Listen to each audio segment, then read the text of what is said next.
Good evening, everyone. And tonight we return for more Enoch. It never ends. And so tonight what we're going to do is, as promised, we're going to be looking at the parables of Enoch. The parables of Enoch being possibly a Christian work that is in First Enoch. It is not necessarily Jewish. You can argue that it's not Christian, or of course you can argue that it is. Its dating is and remember, when we date these things, first of all, it's the only part of First Enoch that doesn't have a fragment found at Qumran. So that's already your indication that this could be a Christian work and not a Jewish work. We don't have any physical evidence that this is a Jewish work. I will remind you that all of the Book of Enoch, what we call First Enoch, is a collection of different works regarding Enoch from different periods and different times. Probably, essentially, all apparently written in Aramaic.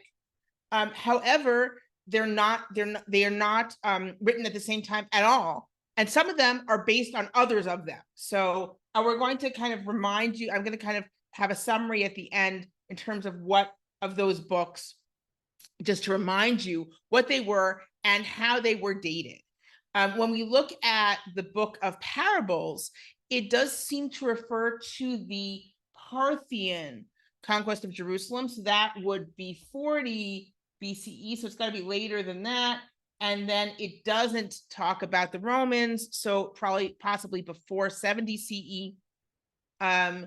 Again, if it's Christian, obviously it would be well after 40 BCE, but that's only kind of the earliest date it could be if we look at the part where it seems to reference the Parthian conquest. I'm going to share my screen now. Now I'm showing you the contents here just so you realize just how long. And this is, again, I'm using Nickelsburg and Vanderkam's Enoch translation from Hermannea. It's and it has these nice little titles for the different sections. The Book of Parables is also called the Parables of Enoch. And you should always remember that when we have the little headers in this book, those headers are not found in the work itself, right? This is what Nickelsburg and Vanderkam, mainly Nickelsburg, is doing to help us along. If you see here, the Book of Parables is chapters 37 to 71. This is why in when I did my commentary and I was given a fake deadline, possibly a year too early, I had to excerpt it. I couldn't do the whole thing because 37 to 71 is a big chunk of work to explain. Let's dive in. And again, this is possibly the Christian section of First Enoch, and you'll see why when we get in. It's very easy to see this as kind of a Christian work, even though it's a little bit unusual in the way it identifies Enoch, as we'll see. So I'm just going to very quickly go through the beginning of this and kind of skip ahead to a couple chapters that we'll read more in depth. So this is just kind of the introduction, the vision of wisdom that Enoch saw. 3 parables were imparted to me, and the first parable is, as we actually saw in the epistle, the coming judgment of the wicked, right? When the congregation of the righteous appears. And I'm going to skip ahead a little again because it's really quite long, and I wanted to kind of delve deep into a couple chapters that have kind of everything that kind of spotlight some of the differences in this work. Okay, this is stuff we've seen before. Ascent to the angels, Enoch's ascent to heaven, dwellings of the righteous, dwelling of the chosen one. Okay, the chosen one, the Messiah, plays a very important role in this book. Now, I think it's worthwhile to talk about for a second how in you could say modern Judaism, we frequently assume that the Messianic age has a Messiah. I'm actually going to stop my share for a sec. That we frequently assume that the Messianic age has a Messiah, and that assumption is not really central across everything that describes what, for convenience sake, we'll call a Messianic age. in the Second Temple period or in the First Temple period. You can absolutely have a Messianic age where it is led by God, right? And there are absolutely works where that is so, or where the Messiah is not particularly important. There is a Messiah, there is going to be some leader, but who that leader is, that leader's attributes are interesting, but don't need to be described. The Messiah is not nearly godlike. The Messiah is a ruler, or the Messiah is a military hero, frequently reflecting Judah the Maccabee. But you don't need to have this very unbelievably exalted Messiah. If we think about, for example, Sefer Zechariah, the book of Zechariah, where you have two leaders, right, in kind of what some people say is the Persian model, where you have the Kohen Gadol, the high priest, and the hoped for king ruler, in that case Zerubbabel, right, where you have this kind of dual rulership, and you don't have this idea, and of course there's a tremendous amount of hope placed in Zerubbabel, but he isn't considered godlike. He is considered a person. He's not considered angelic. He's not considered something kind of otherworldly in any way. And he is simply a human person that God is promising to support. So you frequently have, so that's a kind of a standard Messiah, where the Messiah is a king, a ruler, a champion, but not someone that you need to read a book about, okay? That's not what's important. And of course, there are descriptions of the Messianic age with no Messiah, right? And I'm just calling it the Messianic age because it's easier, right? Where it is God that is leading Israel to redemption, and that's the important thing, okay? So we absolutely have that in Apocalypses as well. Here we're going to see just how unusually important the Messianic character is in this book. Again, something that fits with a possible Christian approach. So here we have the dwelling of the chosen one. And in that place, my eyes saw the chosen one and some read the place of the chosen, of righteousness and faith. The righteousness will be his days, and the righteous and chosen will be without number before him forever and ever.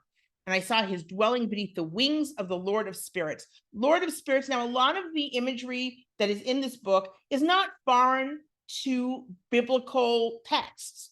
So if we look in general, it's drawn from biblical texts. So if we look here in Bamidbar, in Numbers, we have, let me find the right, here. So we have the Lord of Spirits showing up a lot in this book. Here we have Elohei Haruchot, right? Oops, excuse me about that.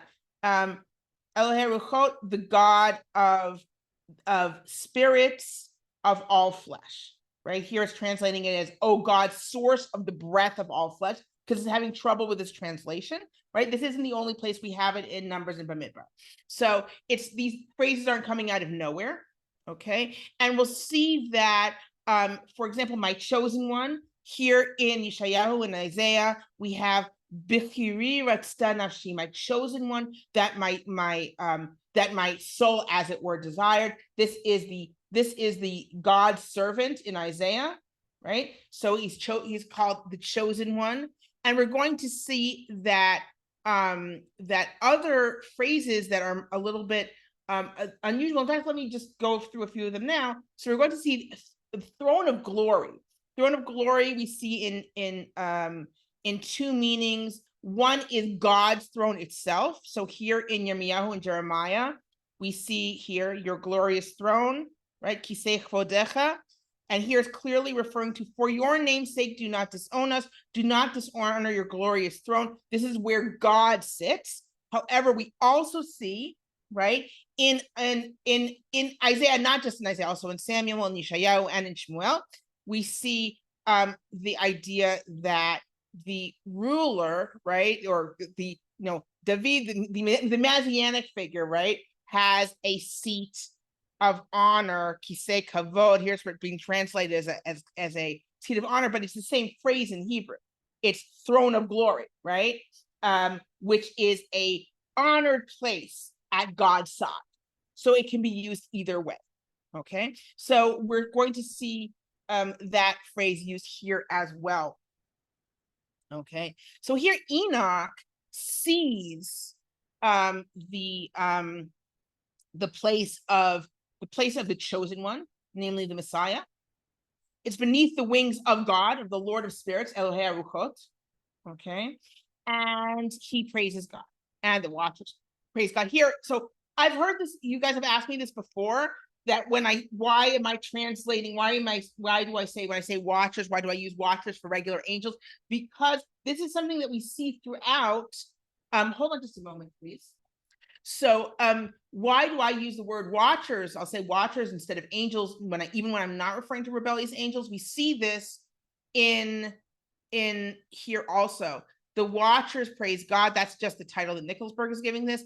Those who sleep do not bless you, and they stand in the presence of your glory, and they who sleep not do not bless you. I'm sorry. Those who sleep not bless you, right? Those who are awake. You remember I can't do the ayin, right? The awake, those who are awake, right? Are always awake, bless you. The angels are blessing you, and they stand in the presence of your glory, and they bless and praise and exalt, saying, holy, holy, holy, kadosh, kadosh, kadosh, right? Is the Lord of spirits. He fills the earth with spirits. This is interesting because it's actually a different, the place before where we looked at Elohei Ruchot, it was specifically saying the spirits of flesh, and in our biblical passage, what it was talking about specifically was this is the wrong one here. This is Elohei Haruchot L'chol Basar, God of the spirits of all living fleshly things. And here it's saying specifically God of the spirits that fills the world with angels, right? That fills the world with earth with spirits. And there my eyes saw all who sleep not, the Irim, the ones who are always waking, the watchers. Now here the watchers are the good angels. Right? In other words, this is a phrase that is generally used for angels, and sometimes specifically for those who have fallen, as it were. And then we talk about the four archangels. I'm going to skip ahead now. Because there is a lot in here, and I'd like to kind of go astronomical secrets. We've seen it's drawing from a lot of different themes you have in different books of Enoch, which is another reason to kind of put it late. It's kind of combining all the different themes that we're seeing that have already been connected to Enoch. Astronomical secrets, every different things that have kind of been to the center of different works that have already been in this book. So I'm going to go. Let's go a little bit deeper in the beginning of the second parable. Okay, so this is from chapter 45. This is the second parable concerning those who deny the name of the dwelling of the holy ones and of the Lord of spirits.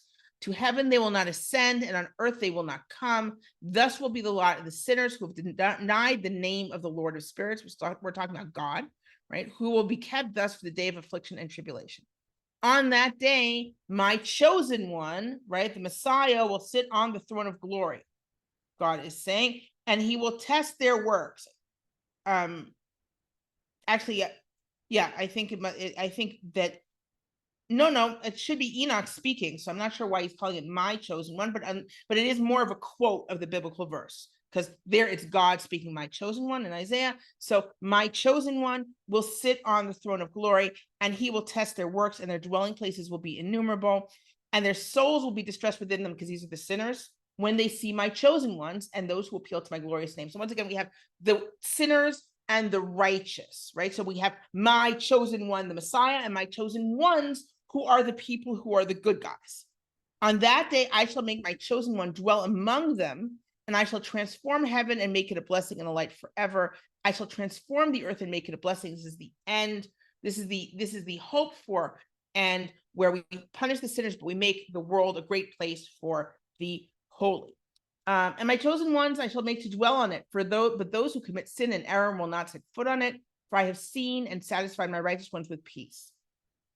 There I saw one who had a head of days, and his head was like white wool, and with him was another whose face was like the appearance of a man, and his face was full of graciousness like one of the holy angels. Okay, I'm going to keep on reading, and then we're going to try and interpret this. And I asked the angel of peace who went with me and showed me all the hidden things about that Son of Man, who he was and whence he was and why he went. with the head of days. Okay. So here, and you also have the footnote here in Nicholsburg, let's go into here. This is what he's referring to. Va'atik Yomin Yitiv, and the Ancient of Days was sitting. Levushe Kitzlag Chivar, right? He was dressed in a garment like white snow. Usa'ar Reshe Ka'amar Neke, and his head was like lamb's wool. Okay. So in this case, right, it was the Ancient of Days is meant to be apparently God, right? Here, let's take we have one who had a head of days and his head was like white wool, and then you have another with him. So he asked, who is this son of man who's with the head of days? And he answered me and said to me, this is the Son of Man who has righteousness, and righteousness dwells with him, and all the treasuries of what is hidden he will reveal. For the Lord of spirits has chosen him, and his law has prevailed through truth in the presence of the Lord of spirits forever. This is, again, the Messiah, right? The Messiah, the Son of Man.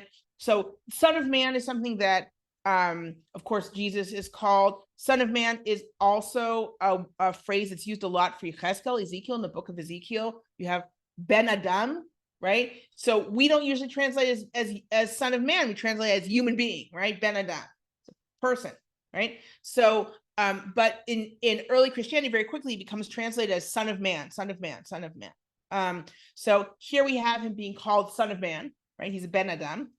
Again, not a new phrase if you're used to reading biblical texts, right? You have it all over Ezekiel, all over Ezekiel.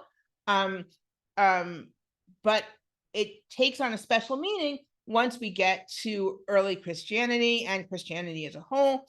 And this Son of Man whom you have, for the Lord of spirits has chosen him, and this Son of Man whom you have seen, he will raise the kings and the mighty from their couches and the strong from their thrones. He will loosen the reins of the strong, and he will crush the teeth of the sinners. He will overturn the kings from their thrones and their kingdoms, because they do not exalt him or praise him or humbly acknowledge whence the kingdom was given to them. So here, this Son of Man himself is going to be the one who's raising the kings, who's going to raise the kings, and he's going to crush the teeth of the sinners, and he's going to visit divine justice, right? And honestly, you don't have to read it this way, but it also sounds like you will overturn those who don't praise him, don't exalt him or praise him, namely the Messiah, right? Where normally it should be those who don't exalt or praise God. Now, you could say it is talking about God. It's just, you're just supposed to know that, of course, it's talking about God, right? That could absolutely be. The face of the strong he will turn aside, and he will fill them with shame. Darkness will be their dwelling, etc., etc. These are they who judge the stars of heaven and raise their hands against the Most High and tread upon the earth and dwell on it. Okay, so he's going to punish the wicked, and then we're going to have in those days there had arisen the prayer of the righteous and the blood of the righteous one from the earth into the presence of the Lord of spirits. In these days, and here again, the blood of the righteous one, what is that? However, you could, if you want to connect it to other books of Enoch, you could actually say that that's the blood of Abel. Remember that it's, what do I hear? Like the blood, there's this idea, we've already read in an earlier work of Enoch, this idea that Abel is actually, Hebel is actually crying out to God for punishment of the wicked.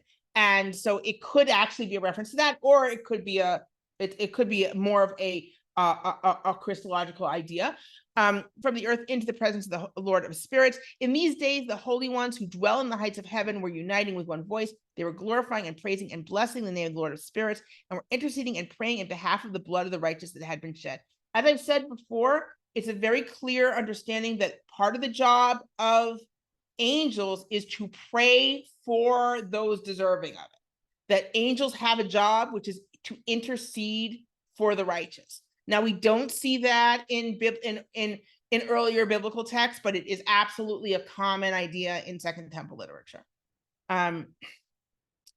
In those days, I saw the head of days as he took his seat on the throne of his glory, and the books of the living were opened in his presence, and all his host, which was in the heights of heaven, and his court were standing in his presence.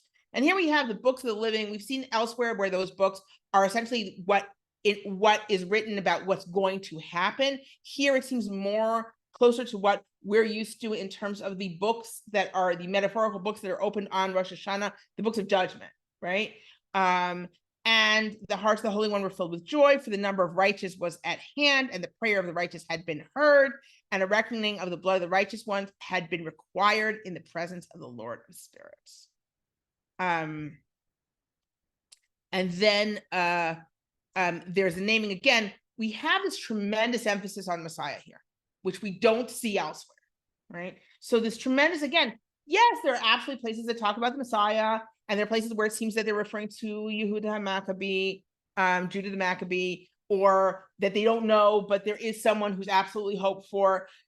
Here, we're going into a whole kind of treatise about it, which is unusual for these texts, particularly if it's not a specific person. Now, we will see that there is an identification with a specific person, which actually does draw it a little bit away from what you would normally think of as something that is Christian, but can work. We'll talk about it in just a moment.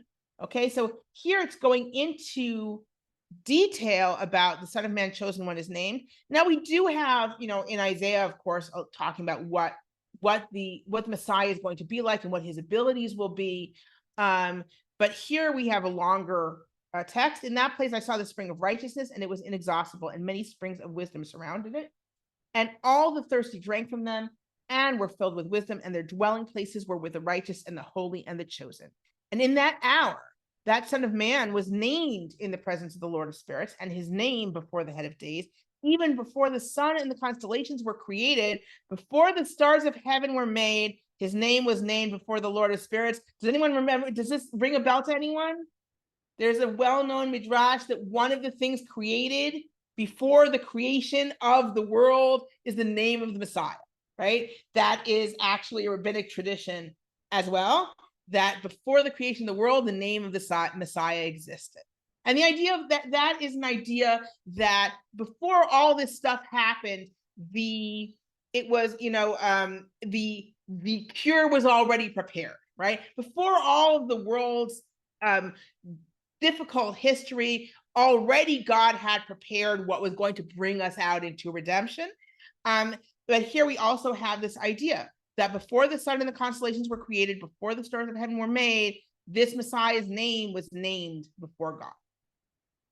He will be a staff for the righteous, that they may lean on him and not fall. He will be the light of the nations, and he will be a hope for those who grieve in their hearts.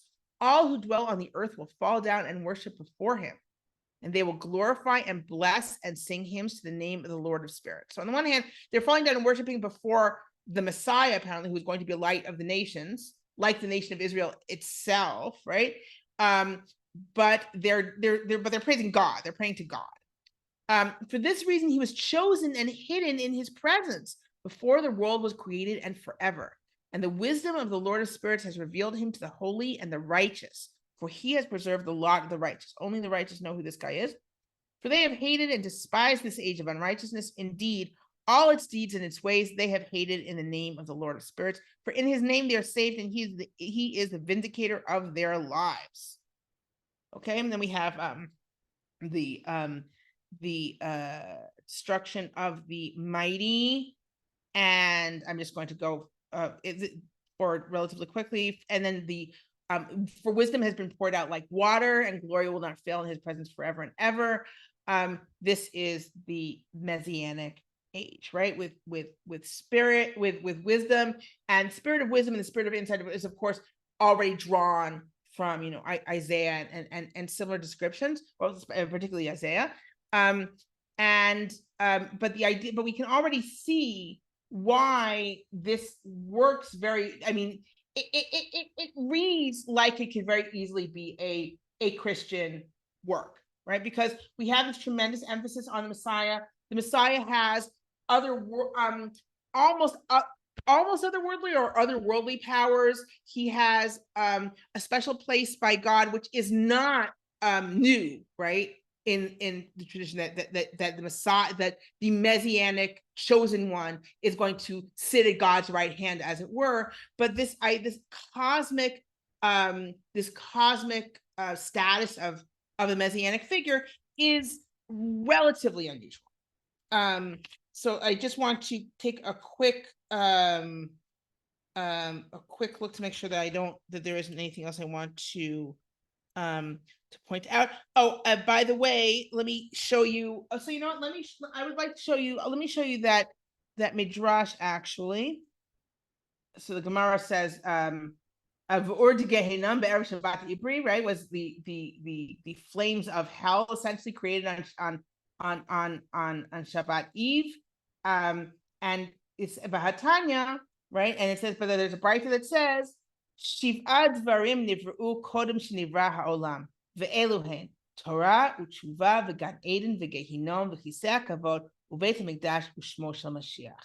There were 7 things that were created before the world was created, and these are they: Torah and repentance, heaven and hell. We say Gan Eden, the Garden of Eden, but what they mean is heaven and hell, Garden of Eden and Gehenna, and the throne of glory, the temple, and the name of the Messiah. Okay, so we have this idea in the Jewish tradition. Again, you could say, well, how far back does it go in the Jewish tradition? And it's I mean, I don't think it's that much of a stretch to say that it could be drawing back from the Second Temple period. So that idea itself draws from Proverbs 8:22. Adonai kanani reshit darko kedem mifalev me'az. The God created me at the beginning of his path, before his works of old, namely before the creation, and it's wisdom speaking. This is Proverbs. Wisdom is speaking. So the idea is that wisdom is saying, I predated the world. This is usually interpreted as Torah, but then wait, just Torah? Just Torah was before the world? So all these important things had to have been created before the world. So it's kind of an expansion of that idea. So if we go back, I think that we've seen kind of the unusual nature of this work compared to the other works of Enoch, and in general, a lot of Second Temple literature. I won't say all of it, but quite a bit of it, and all kind of centered on the elevation of the Messiah and how important the Messianic figure is. And this is unusual because it doesn't. And again, we take it for granted today, I think, that you need a Messiah for the Messianic age, but you don't. And you certainly don't need one as central as this one is. So if we move on, the fact that resurrection is a classic, is a classic feature of the end time in the Second Temple period. So that's not unusual. And here we have, in those days, the earth will give back what has been entrusted to it, and Sheol will give back what has been entrusted to it, and destruction will restore what it owes. For in those days, my chosen one will arise and choose the righteous and holy from among them, for the day on which they will be saved has drawn near. Now, it fits really nicely into Christianity and to the Gospels, but it doesn't fit very nicely into the way Jews of the Second Temple period talk about Messiah, because this idea that Messiah himself is going to pick out the righteous and the holy, that's a little strange. That's really God's job. So again, this is more in line with a Christian view of the Messiah. So I'm going to just move quickly through. There are things about the eschatological war. It's somewhat repetitive. And I do want to get to, so it's, a lot of these again are, talking to me, the secrets, the power of the wind, the light of the moon. A lot of it is repeating things that we've seen in other books. And again, that also indicates that this might be kind of a summary, something that's written about Enoch that first of all, wants to really talk about the Messiah, but also wants to draw from all the different works about Enoch and connect it to that, right? Including equating the flood with the final judgment, which we've talked about before, that there's this idea, this kind of parallel of the period after the flood and the coming period after the final destruction. If you want, we can take a little look at this. And we see here, this is very possibly an interpolation. That's why it's bracketed. And on that day, two monsters were separated. The female monster, whose name is Leviathan, to dwell in the depth of the sea among the fountains of the waters. But the name of the male is Behemoth, right? The Leviathan, Behemoth, who occupies with his breast the trackless desert named Dundane, etc., etc. And I asked another angel to show me the might of those monsters. And he said to me, "Here, son of man, you wish to know what is hidden." And the angel of peace was with me said, "These two monsters, prepared according to the greatness of the Lord, will provide food for the chosen and the righteous." As we all know, the righteous go up, and what do they eat? They eat Leviathan and Shor Habar, the famous, mystical ox, right? They eat mystical ox, and they eat the Leviathan, the fish, right? So this also we see here in Enoch. Does everyone know the joke about Leviathan and Shor Habar? So the question is, okay, if you're already, if the righteous are going up to heaven and they're already going to eat Shor Habar, this great ox, then what do they need fish for? What do you need Leviathan for? And so the thing is, the righteous person goes up and he says, and it says, "Welcome, you are righteous, you get into heaven. Here, would you like some meat, some of the Shor Habar?" And he says, "Well, I hate to ask you this, but I've been very careful my whole life. Sorry, but who shechted this meat?" And they say, "Moshe Rabbeinu himself shechted the meat."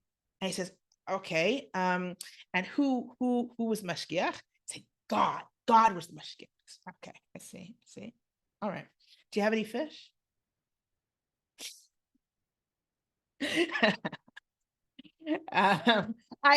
It's a classic. It's a great. It's just I couldn't not share it with you. Going back to Enoch though.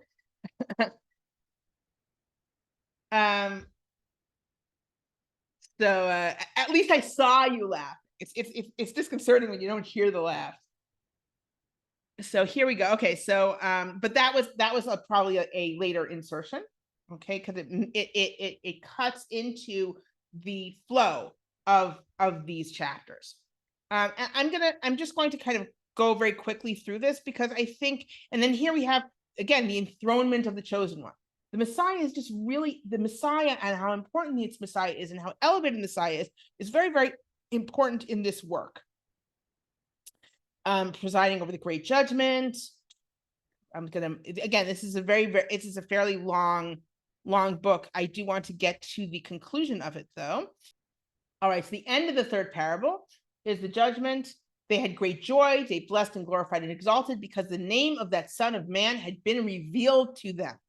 And he sat on the throne of his glory, and the whole judgment was given to the Son of Man. And he will make sinners vanish and perish from the face of the earth. And those who led the world astray will be bound in chains. And in the assembly place of their destruction, they will be shut up. And all their works will vanish from the face of the earth. And from then on, there will be nothing that is corruptible, for that Son of Man has appeared. And he sat down on the throne of his glory, and all evil will vanish from his presence. Note just how central this Messiah is. Nowhere else do you have like, oh, well, and now everything is okay because the Messiah is here. In other places, now everything is okay because God has gotten rid of evil from the earth. That's why everything's okay. Or God has restored the earth, or God has brought the righteous back. But here it's everything is fine now that we have the Messiah. So it's a very different approach.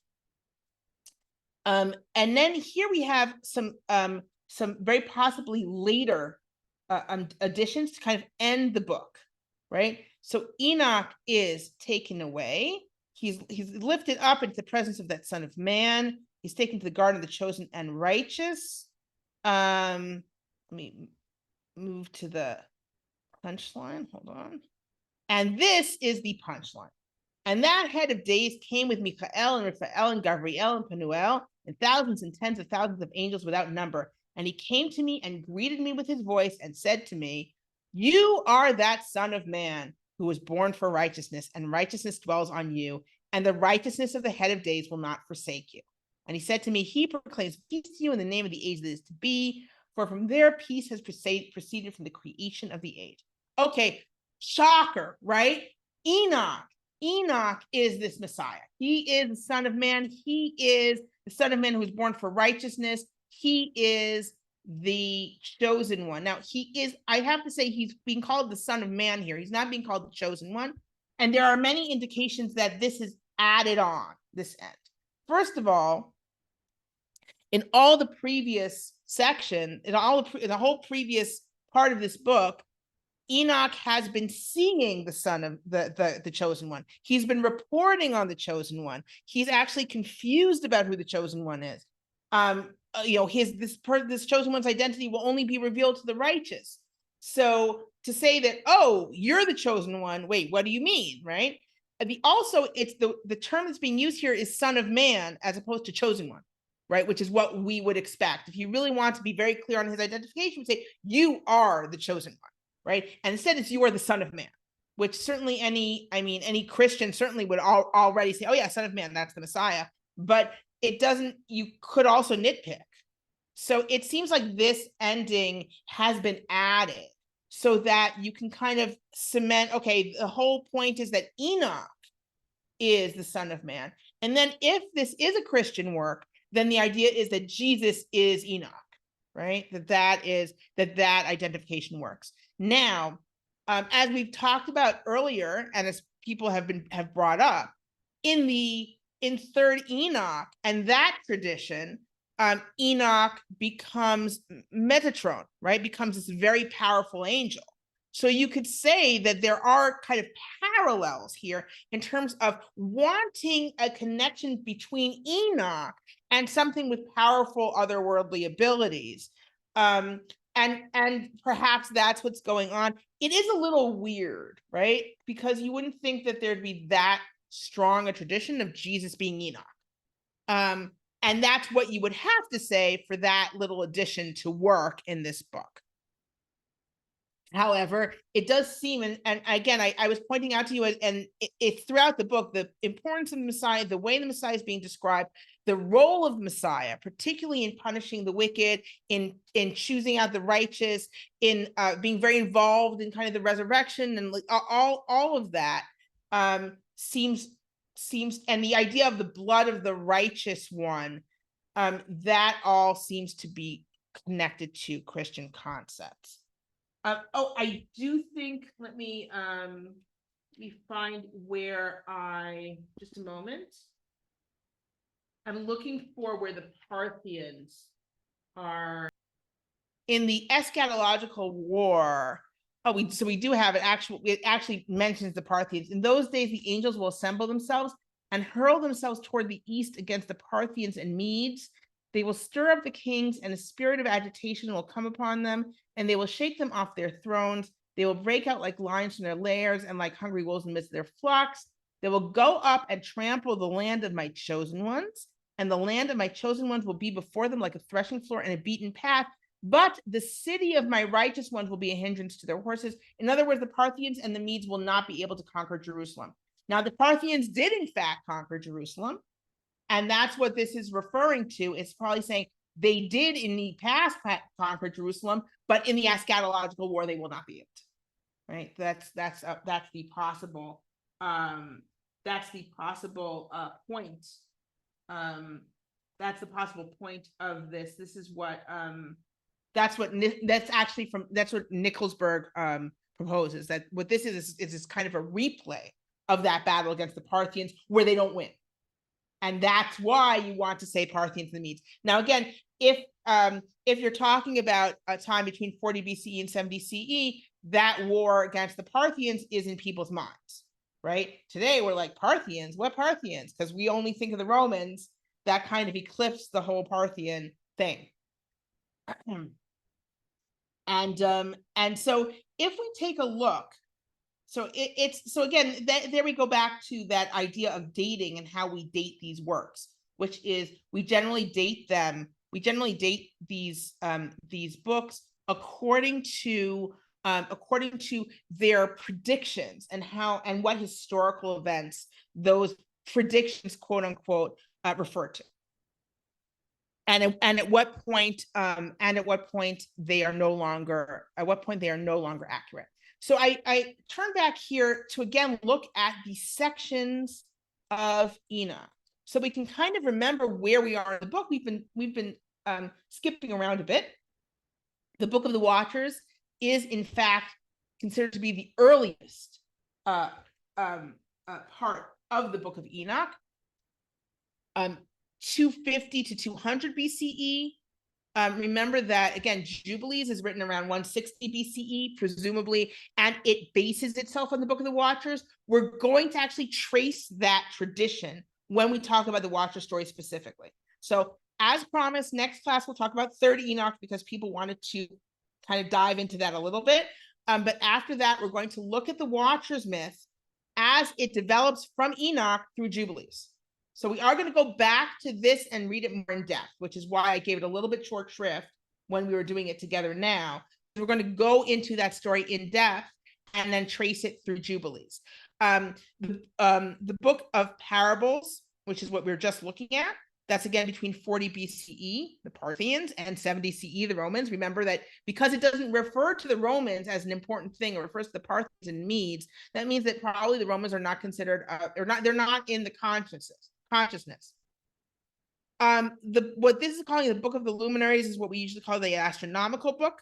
That actually that's late 3rd, early 2nd century CE. We have a copy of Qumran, which is not quite this version. This is the astronomical book. This is what I've been calling the astronomical book, which is also quite early. The Qumran Aramaic version, but it's also very it doesn't match one-on-one with this book. The Book of Dream Visions is considered possibly 163 to 160 BCE.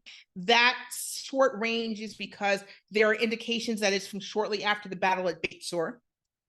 The Epistle of Enoch.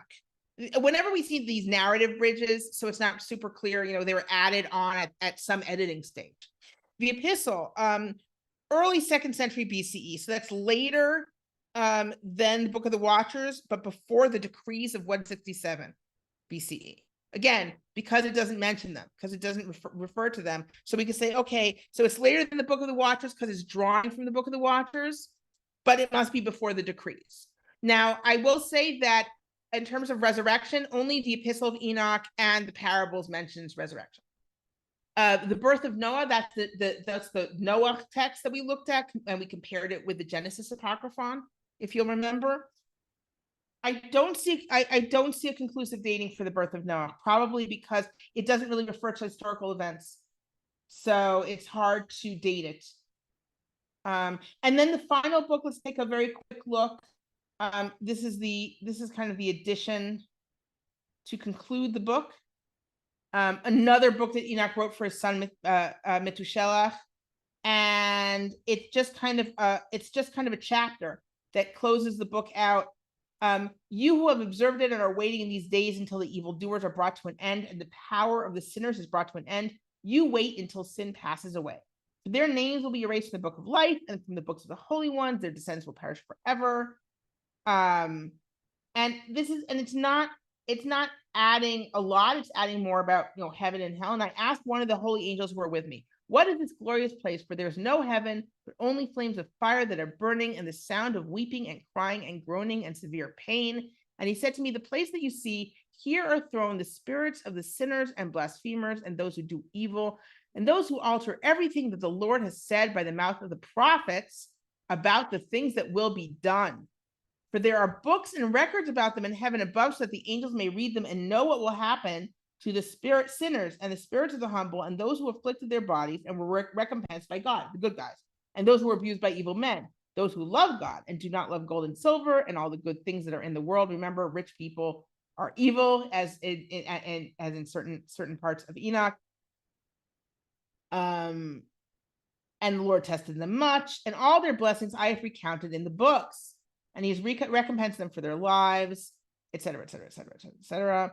And for righteous is the judgment of God, and to the faithful He shows faithfulness, because they abide in the path of the truth. And the righteous, as they shine, will see those who are born in darkness cast into darkness, and the sinners will cry out and see them shining, and they, for their part, will depart to where the days and times are written for them. So 2 interesting things here. One is that this is pretty close to what we think of as hell, where there are spirits and sinners and blasphemers who are thrown into an eternal fire, apparently right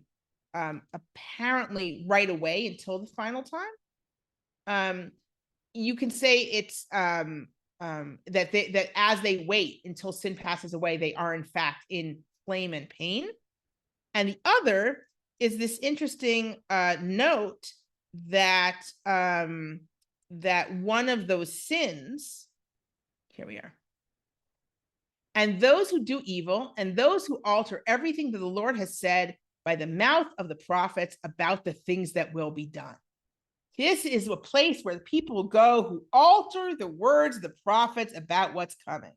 And you got to wonder what the writer of those words thought he was doing, right? What did the person who wrote these prophecies in the name of Enoch, what did he think he was doing when he writes that people who alter the words of the prophets are going to burn in torment until the end of days? Well, until the final time. What was he thinking? I do not know. And that is the question. It's very interesting, and it's a comment on it's part of this real tapestry of what was going on in the Second Temple period, as so many Jews were writing books that were in someone else's name. So thank you for joining me tonight. And our next class, I'll say that again. Excuse me. Thank you for joining me. Our next class is going to be looking at 3rd Enoch. So it's going to be out of our normal time range because this was requested, and because it does look at, it'll be an interesting parallel, because here we saw kind of a Christian, what was probably a Christian take on Enoch, and then we're going to see kind of a Jewish take on Enoch, even though it's a somewhat unusual Jewish take. So thank you everyone for joining me, and I will see you next week. Take care.